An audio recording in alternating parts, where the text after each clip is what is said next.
Assalamualaikum warahmatullahi wabarakatuh. Apa kabar? Saya Sunarif dari Forum News Network.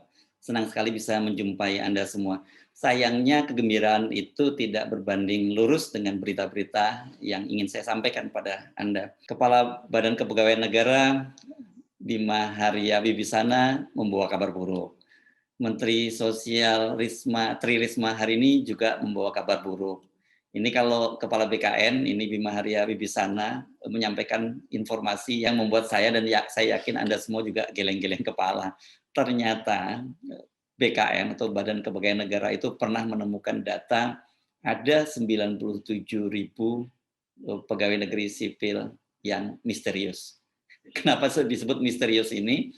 Karena datanya ada, mereka gajinya setiap bulan itu nggak dibayarkan, bahkan kemudian pensiunnya juga dibayarkan, tetapi ternyata begitu dilakukan pemutakhiran data, orangnya tidak ada. Bima Haria menyampaikan itu dalam kegiatan pemutakhiran data dari ASN atau pegawai negeri sipil gitu, biasanya kita cukup familiar. Dan tetapi tidak dijelaskan oleh Bima Haria bagaimana tindak lanjut dari temuan 97.000 data tadi. Saya yakin kalau angkanya 97.000 itu terjadi di berbagai departemen. Jadi tidak hanya di satu departemen. Dan bagaimana kelanjutan kasusnya? Siapa yang bertanggung jawab? Karena kalau tadi disebutkan bahwa gajinya dibayar sampai pensiunnya juga dibayar, ini berarti prosesnya sangat lama. Sudah puluhan tahun kalau sampai pensiun. Setidak-tidaknya kan seorang bekerja misalnya untuk sampai pensiun ini antara 25 sampai 30 tahun lebih. Jadi apakah itu pembayaran gaji itu selama puluhan tahun itu dan kemudian sampai pensiunnya atau seperti apa? Ini yang tidak dijelaskan. Karena kita sendiri juga tidak mendengar ada proses hukum dari kasus tersebut. Soal ini kembali menunjukkan betapa kacaunya data administrasi yang dimiliki oleh pemerintahan kita. Kabar lainnya yang juga tidak kalah mengejutkan itu datang kembali dari Menteri Sosial Tri Risma hari ini. Dalam rapat kerja dengan DPR kemarin, Tri Risma hari ini menyampaikan sebuah data baru, yakni ada 3,87 juta penerima bansos yang fiktif. Pertama kali permasalahannya adalah saat kami mendapatkan hasil temuan BPK, BPKP, BPK, dan KPK. Jadi permasalahan awal adalah di sini. Tahun 2020, BPKP menyampaikan terdapat 3.877 sekian data NIK penerima bansos yang tidak valid. Kemudian terdapat 41.000 sekian duplikasi data KPN, keluarga penerima manfaat dengan nama dan NIK yang sama. Kemudian yang ketiga terdapat PM bansos yang tidak layak, tidak miskin, tidak mampu, tidak rentan sebanyak 3.060 KPM di Jabodetabek. Terdapat KPM telah pindah meninggal tanpa ahli waris tidak dikenal, tidak ditemukan sebanyak 6.921 KPM. BPK menyampaikan pada pemeriksaan 2020 yang sama, dan ini terjadi sebelum saya menjadi menteri. Kemudian terdapat data NIK tidak valid sebanyak 10.922.000 sekian, ART nomor KK tidak valid sebanyak 16 juta sekian ART, nama kosong sebanyak 5.700 sekian, serta NIK ganda sebanyak 86.400 sekian ART pada DTKS penetapan Januari 2020. Yang kedua, bantuan sosial tunai senilai 500.000 untuk KPN sembako non-PKH disalurkan kepada 14.000 sekian KPM yang memiliki NIK ganda dan 239.000 sekian KPM yang memiliki NIK tidak valid. Kemudian temuan KPK, didapati sejumlah 16 juta sekian data tidak padan Dukcapil. Kemudian pemutakhiran data TKS berpotensi inefisiensi dan tumpang tindih. Rekomendasinya dari KPK, pemadanan data DTKS dengan Dukcapil. Penggunaan NIK sebagai key field. Jadi seperti itu, ini presentasinya BPKP. Hasil pengawasan atas akurasi data bantuan sosial. Cleansing data nasional 2020 NIK ganda NIK invalid, menerima lebih dari satu jenis bansos. Cleansing data bansos APBD 2020, menerima lebih dari satu jenis bansos. Media menyebutnya tadi ditemukan lagi 3,87 juta penerima bansos fiktif. Mengapa disebut lagi? Karena kan sebelumnya kita juga membaca di media Risma melaporkan kepada KPK ada 21 juta penerima bansos fiktif. Pada waktu itu Risma melaporkan ke KPK karena berdasarkan audit dari BPK ditemukan data itu, ada 21 juta penerima bansos fiktif. Apakah ini yang 3,87 juta tadi bagian dari 21 juta atau ini benar-benar merupakan temuan baru? Kalau merupakan temuan baru berarti angkanya kalau dijumlahkan sampai saat ini ada 24,87 juta penerima bansos fiktif. Anda tinggal kalikan saja ini berapa nilainya. Karena kalau misalnya katakanlah bansosnya 300-an ribu seperti yang sekarang terjadi per paketnya 300 ribu dikali 24 juta lebih atau hampir 25 juta penerima bansos fiktif dikali berapa bulan. Nilainya sangat besar. Saya jadi teringat pernyataan dari penyidik senior KPK, Novel Baswedan, yang menyatakan bahwa ada potensi korupsi di bansos itu sampai 100 triliun. Dan pada waktu itu pernyataan dari Novel Baswedan itu dipertanyakan oleh seorang staf di KSP.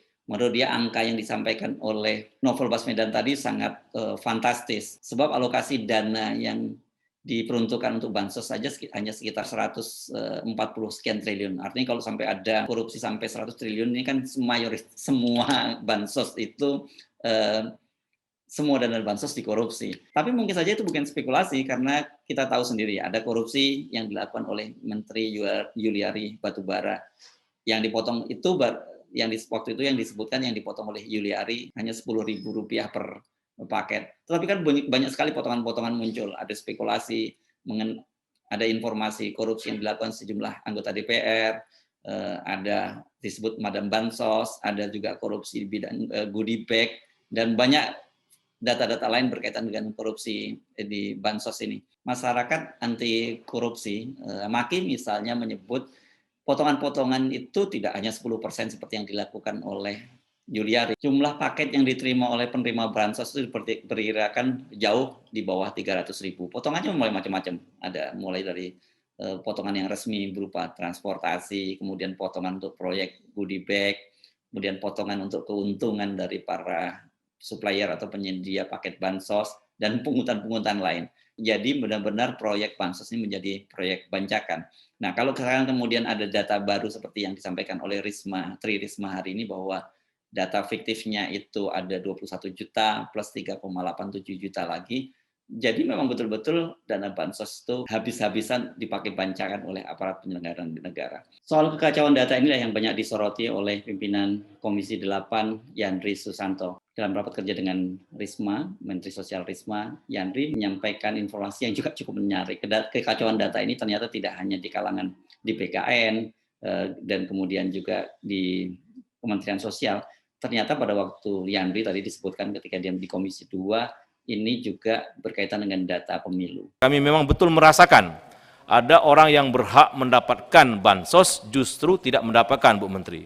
Tapi ada orang yang tidak berhak justru mendapatkan. Misalkan di Banten, waktu itu kunjungan di kantor gubernur, ada polisi dan tentara mendapatkan bantuan. Ada anggota DPRD mendapatkan bantuan sosial. Nah, tapi ada juga masyarakat yang tercecer, yang harusnya mendapatkan bantuan justru terabaikan, dan mereka mungkin sudah banyak mengurus tetapi tangannya tidak kesampaian, Bu Menteri. Oleh karena itu, kita menyadari data merupakan awal dari semua persoalan yang menjadi kekisruhan bantuan sosial itu. Nah, oleh karena itu maka keseriusan Komisi 8 membentuk panja verifikasi dan validasi data. Dan kami juga sebagai komitmen juga waktu itu menyetujui anggaran untuk melakukan perbaikan data seluruh Indonesia tahun anggaran tahun 2021. Itu artinya Komisi 8 memang sepakat dengan Bu Menteri bahwa data kemiskinan ini menjadi data yang harus kita perbaiki, yang harus kita rapikan, karena itu berakibat dengan anggaran yang kita gelontorkan, Bu Menteri. Kalau misalkan data itu tidak tepat, dan waktu kami mengundang pemerintah Cianjur di sini, ada 3.000 paket bantuan yang tidak bisa disampaikan, Bu Menteri. Kenapa? Alamatnya nggak tahu. Orangnya nggak bisa disentuh, nggak bisa dijangkau. Nah, ini bagian dari konsentrasi Komisi 8. Nah, oleh karena itu, bila mana seperti yang sudah kita ketahui, Bu Menteri sudah menyampaikan 21 juta, Pak. Bapak Ibu, 21 juta itu sesuatu angka yang sangat fantastis. Kalau itu diselaraskan dengan anggaran, ya itu bisa sangat mengaitkan kita. Oleh karena itu, komitmen kita diberi amanah oleh rakyat, saya kira sama, Bu Menteri. Kita tidak mau anggaran itu tercecer kepada hal-hal yang tidak bertanggung jawab, sehingga kita perlu merapikan data. Nah, oleh karena itu pada kesempatan kami pada pagi hari ini, semua waktu itu ada rapat internal di Komisi 8, Kapoksi dan pimpinan bersepakat, Bu Menteri, 21 juta itu basisnya apa, Bu? Ya kan, kalau bisa per kabupaten kota bagaimana? Karena memang harus kita lakukan dengan tegas ini, jangan sampai ada kabupaten kota sekitar 110 kabupaten kota yang sama sekali hampir 10 tahun tidak melakukan perbaikan data. Bagaimana mungkin? Orang sudah meninggal, ada yang sudah jadi kaya, ada bahkan yang kaya jadi miskin. Nah, ini saya kira tugas kita semua untuk memastikan bahwa data yang kita sajikan, karena akan ada ikutannya dengan anggaran APBN, itu bisa kita pertanggungjawabkan. Nah, sama dengan kami sebagai sebelum di Komisi 8, Bu Menteri, kami di Komisi 2 periode, sama Bu, data pemilu kita carut-marut selama ini, Bu. Apa yang disampaikan oleh Yandri tadi membuat kita hanya bisa geleng-geleng kepala. Ternyata kekacauan data kita itu luar biasa. Di seluruh instansi pemerintahan terjadi kekacauan data.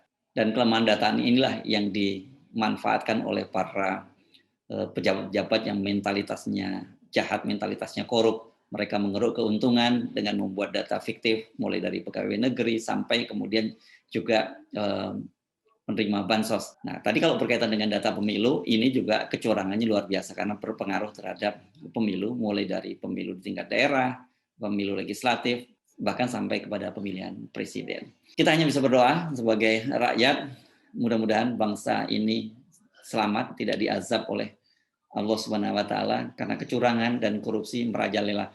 Dan kalau kita simak dari berbagai kasus yang muncul di pengadilan, misalnya saja kasus di Kementerian Kelautan, kasus di Kementerian Sosial, korupsi ini dilakukan mereka hanya untuk memenuhi nafsu mereka untuk bergaya hidup mewah. Di Kementerian Sosial, misalnya kita ketahui bahwa mantan Menteri Sosial Juliari Batubara antara lain menggunakan itu untuk menyewa pesawat pribadi. Ini gaya hidup yang hedonis. Sementara di Kementerian Kelautan juga kita mendapati fakta di pengadilan dana korupsi dari Benur itu, Benih Binur, dia menerima suap dari ekspor Benur itu untuk membeli barang-barang mewah, jam tangan mewah, tas mewah, dan yang terakhir yang cukup mengejutkan itu adalah menumpang gaya hidup mewah lainnya, ini membeli wine. Disebutkan bahwa Menteri Kelautan itu disebutkan bahwa Edi Prabowo membeli wine sampai puluhan juta rupiah. Kalau kita menyimak data-data tadi, kita cuma hanya bisa mengelus dada. Karena korupsi tadi bukan karena mereka tidak bisa makan, tapi karena mereka ingin bergaya hidup glamor dan mewah. Dan seperti kita ketahui sekarang para pelaku korupsi itu bersama-sama bersekongkol berjamaah melumpuhkan KPK. Saya Arif, sampai jumpa. Assalamualaikum warahmatullahi wabarakatuh.